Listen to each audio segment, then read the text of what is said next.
Hi guys, it's Ruthie with the Popo Backyard Farm. Don't touch that dial. You are not going to want to miss this video. Now, I'm hearing a lot of people tell me that they're bored. And a little bit of my story, there's lots of stories because I'm almost 60.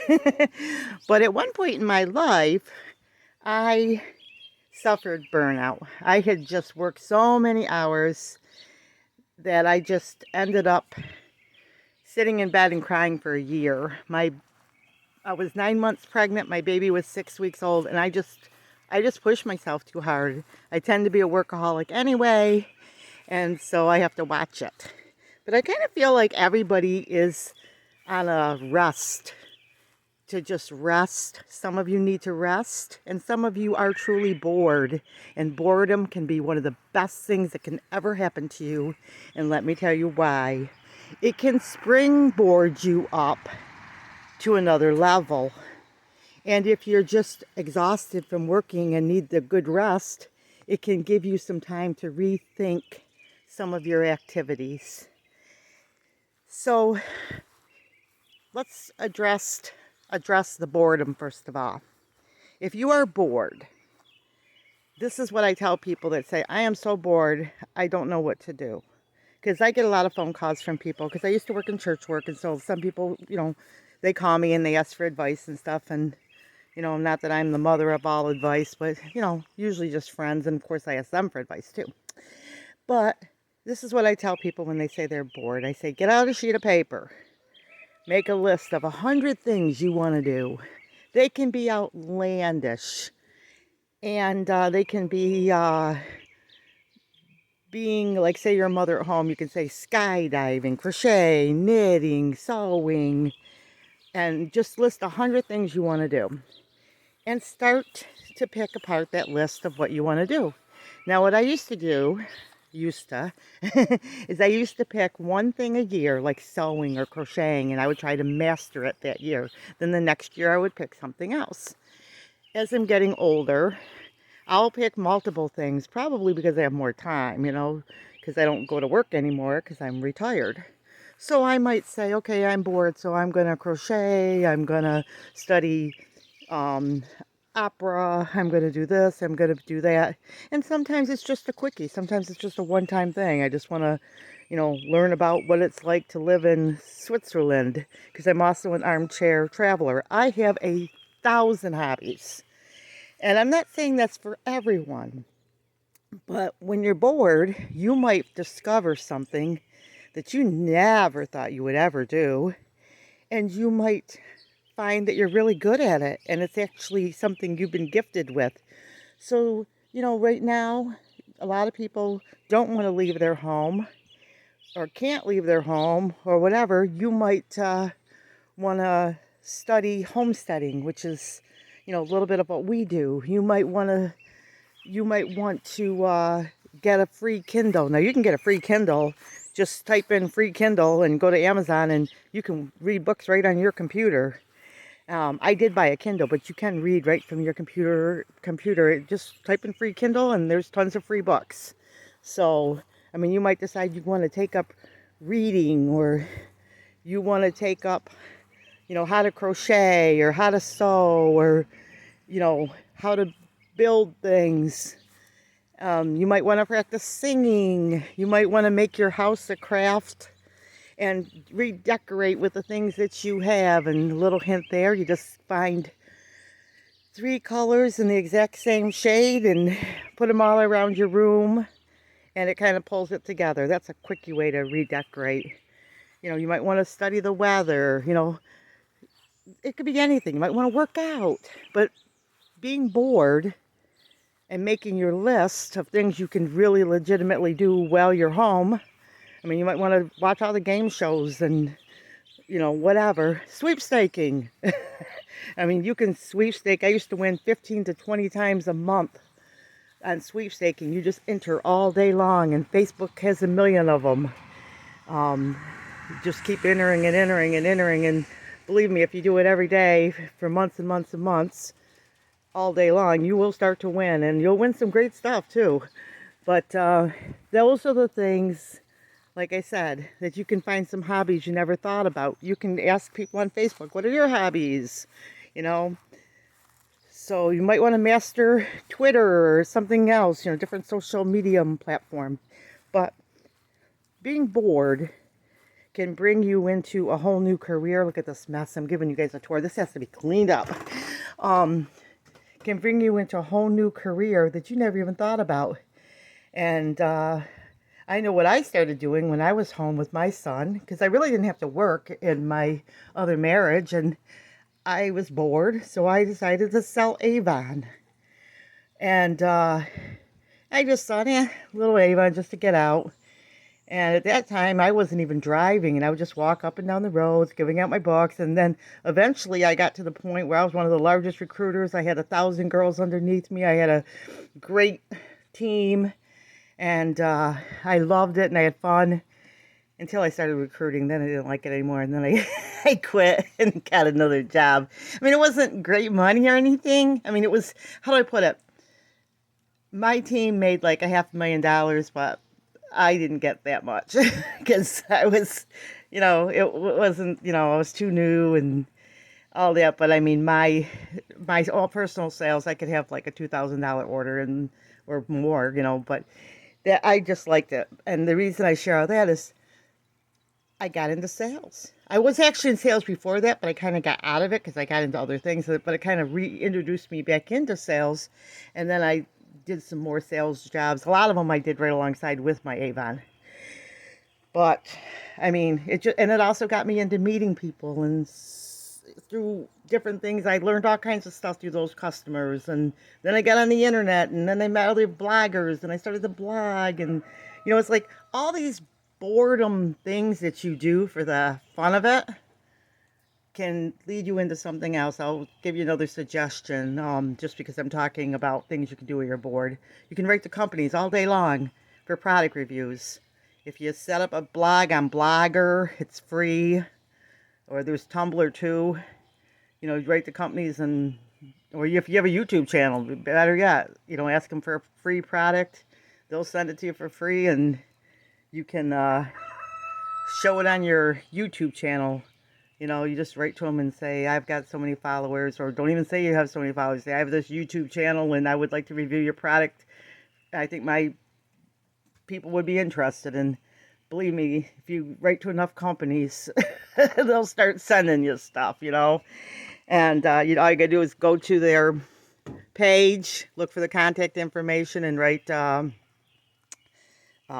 me see, it's publicity or PR manager or something like, something along those lines. Like, you're looking, or press release, not press release, but like, PR guy. You'll find it. You'll figure it out. I mean, you want to talk to the guys that is into the, whoever is taking bloggers and people like that. Or if you don't know who to ask for, just say owner or manager, so you can skip through the little guys. Like when you make a phone call to a company, you don't say, hey, can I talk to the president? You say, hey, is Bob there? They'll put you right through. That way you can talk to who you need to talk to and don't have to have people that are just standing in the gatekeeper say no. But a little off the rabbit trail, but you get my point. You can build a whole dream from being bored, something you never thought you would do. You have time to start up something, because time is the currency of the wealthy. You have nothing but time. And if you already are living a dream, you can better that dream. You can, look around and, get better. But now let's go to the rest part. I always say work 6 days to stay ahead of the competition, but you need to rest. If you keep going and going and going, you'll be like a candle that burned out fast. You need those times of rest and reflection and regrouping so you can see things in a better light. You may be at that point now where maybe you are at burnout. Maybe you are just burned out. Maybe you need to put on your pajamas and watch some funny movies. It's like good medicine. I am a born again Christian, but sometimes the most godly thing you can do is to go to bed and take a nap. I don't know about you, but I'm miserable when I'm tired. I have to take a nap every day. I tell my husband I am taking my nap, and he knows that. And I told him, I'm like that. I might only sleep 3 or 4 hours a night, but when I'm ready to go to bed, I need my sleep. I'm just one of those people. I don't know if it's because I have low blood sugar or what, but I have to take my nap.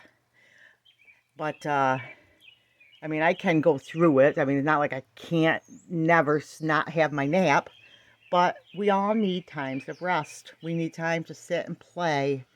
When you look for your list of 100 things, don't have your 100 things if you are looking to escape boredom. Don't make those things like clean the toilet, wash the dishes. That sucks. It has to be things you love so that when you sit down and relax, you are doing things that are fun. That doesn't mean that you don't do the other things, because you do. But, like you clean for a little bit, and then when you're done with your work, you sit down and you say, oh, I'm looking forward to all day long. I'm going to sit down and read that book or crochet or sew or watch those game shows or whatever it is that you have chosen to be your little outlet. And it's not wrong to have 100 outlets. I always have one in the queue. Just like when I was in sales, you can't expect just to have one or two customers. You have to have like 100 in the queue that if this guy doesn't buy, you got somebody else backed up. And the longer you're in sales, the longer you learn where the good fishing spots are to get your sales that you need to feed your family. And after a while, it overtakes you, like going up a mountain, getting to the top and rolling down. You have so many sales that when I was in, like, remember I mentioned the Avon thing, I used to call up my girls and say, you can go sign up these people to put under you, and here's here's some customers, because you physically can't do it all. So the same with your hobbies. Just have a big list so that if you get tired, oh, I'm sick of crocheting, I'm done with that, I had my fun, then I get another one, and then another one. And when you lose one dream, there's another. The Bible says a man without a vision will perish. You need a vision right now. You need some rest. You need a vision. You need to regroup. I mean, you're going to know where you fall into this, as I'm talking about it. But I wanted to encourage you. I've been there. Like I said, I went to the point where, like, my house used to be perfectly, spotlessly clean all the time and everything was perfect. But I wasn't perfect inside, and I was just burned out. Now I try to keep everything up. It's a little hard because we're renovating, and it's been almost like that since we've been married, just moving things around. But there was a lot of adjustments that had to be made. My family had to, learn that I'm a country girl now, and I had to learn that I was a country girl now, and I had a son, moved up here, and everything was pretty much happy here, but my life before I got here was really, really super, super busy. And that's not that it was wrong. It was for that time and that place in my life. But does it really matter? I mean, let's put it this way. I'm enjoying my life.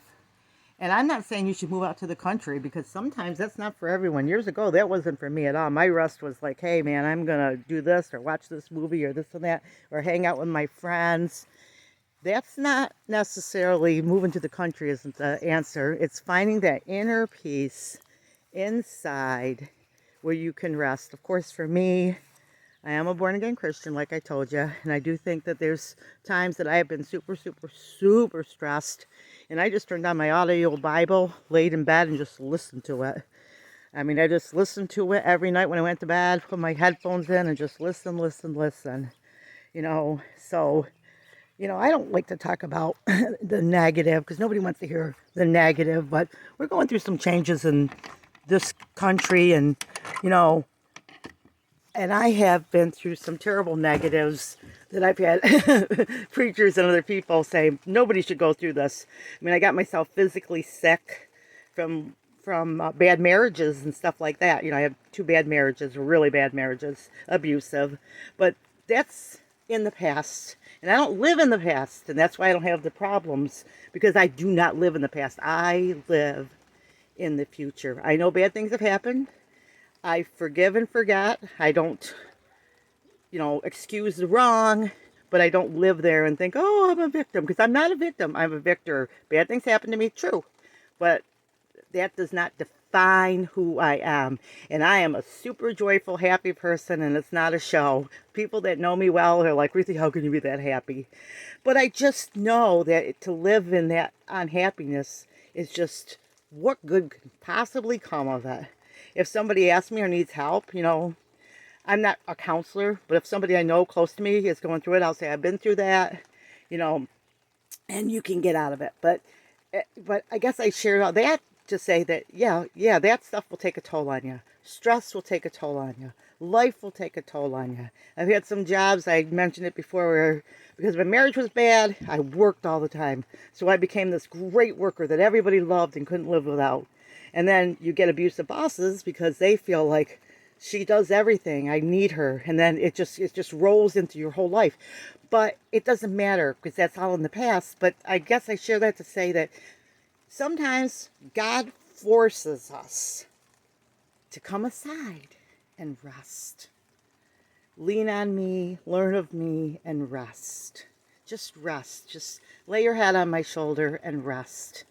And, I think that's been the source of my strength, is because I have learned that through it all, I just rest and I trust God.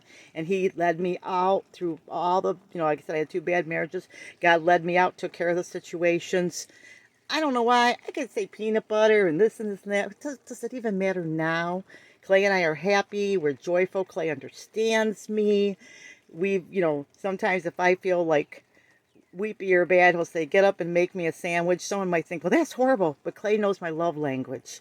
He knows that I feel happy helping other people, and I feel happy working. But other people might think that's terrible. But we can get a good laugh out of it, because that's my love language. And I feel happy when I'm working, and I enjoy it.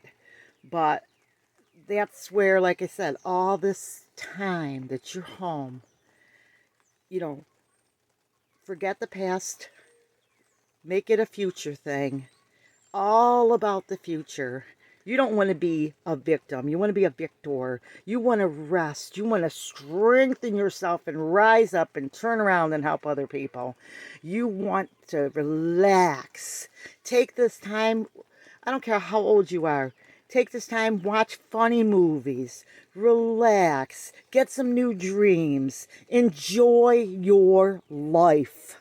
It's not all about working and toiling and doing a bunch of things for a bunch of people that don't even like you or love you. I say to people, I've had people that have done terrible things in their life, and they're coming to me and they're saying, I can't live with myself, much less other people. And basically it's like, forget the past. We can't do anything about the past now, can we? And then I'll say something like, only hang out with people that love you and believe in you.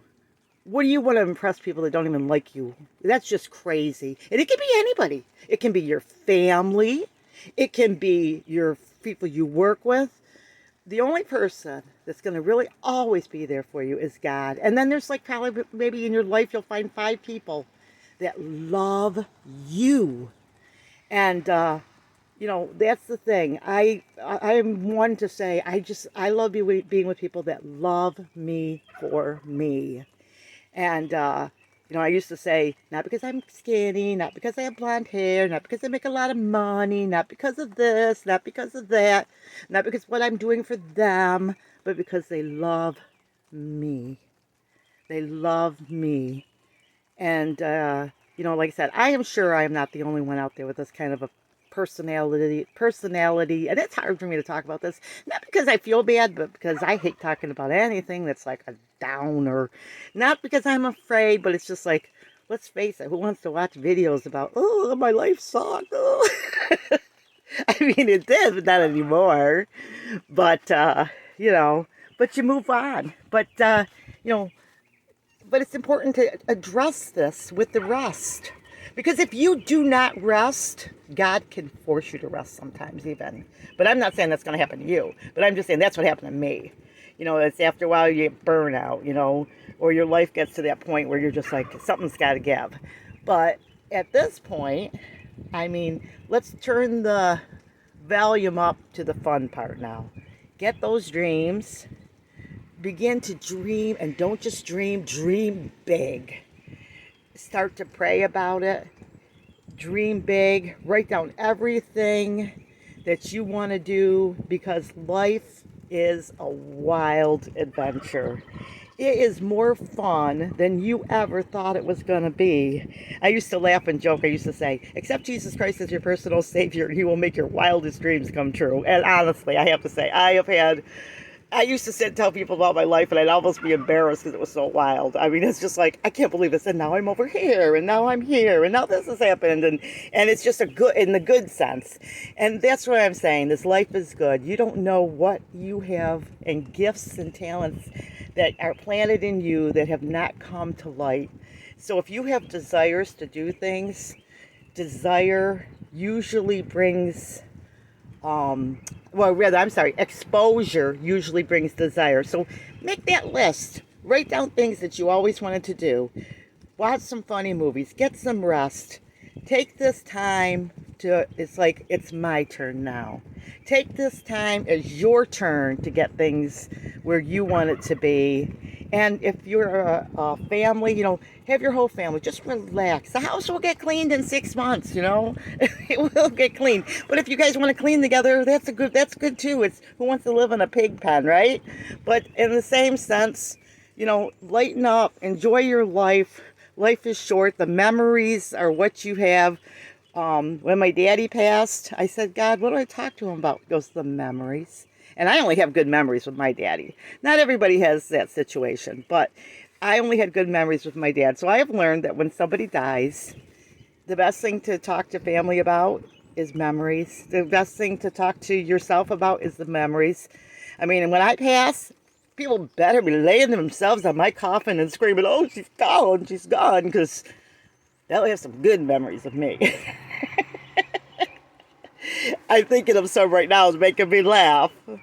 Like the time my friend, her husband left her for something, I came to her work. I had a big thing of magazines and a Barbie doll. And I said, here you go. I said, here's some magazines to read at your work. And I was laughing at these two Barbies, and I was playing, and I was kidding with her. I said, here's you and here's him. You dirtball girl. And then the Barbie's like, okay, my love. It was just really funny because we were really good friends. I mean, it's kind of a little crazy, but yeah, that was a funny memory. I don't even know why I shared that, but I do think there's a lot of good men out there. Trust me. I have a good daddy, and my husband's good, and my brother's good, but that was just that particular situation. So I guess just laughing. So in fact, my best friend in high school, he left me a ton of memories. His nickname for me was Sunshine. My best friend was a boy. His name was Dale. His name was Dale Imison. And he was my best friend all through high school. He died of cancer. But he left me a lot of good memories. He was a lot of fun. We had a lot of fun. And we used to go out to eat all the time and run around. And we just had so many funny things that we did. It was just a lot of fun. But we were really, really good friends. But anyway, there you go. Leave some good memories for everybody. Laugh. One good belly laugh a day. Read joke books. Have fun. I hope this brings a whole new perspective on being bored over this time. And love you guys more than you will ever know. And I hate sharing videos about negative stuff, but I hope that you pick the flowers out and not dig through the gravel. When you leave this video, don't dig through the gravel. Pick out the flowers. And if you know somebody that this will benefit, it's not for me. We don't monetize our channel. Send this video to them. Okay? Big or small, you too can be a backyard farm.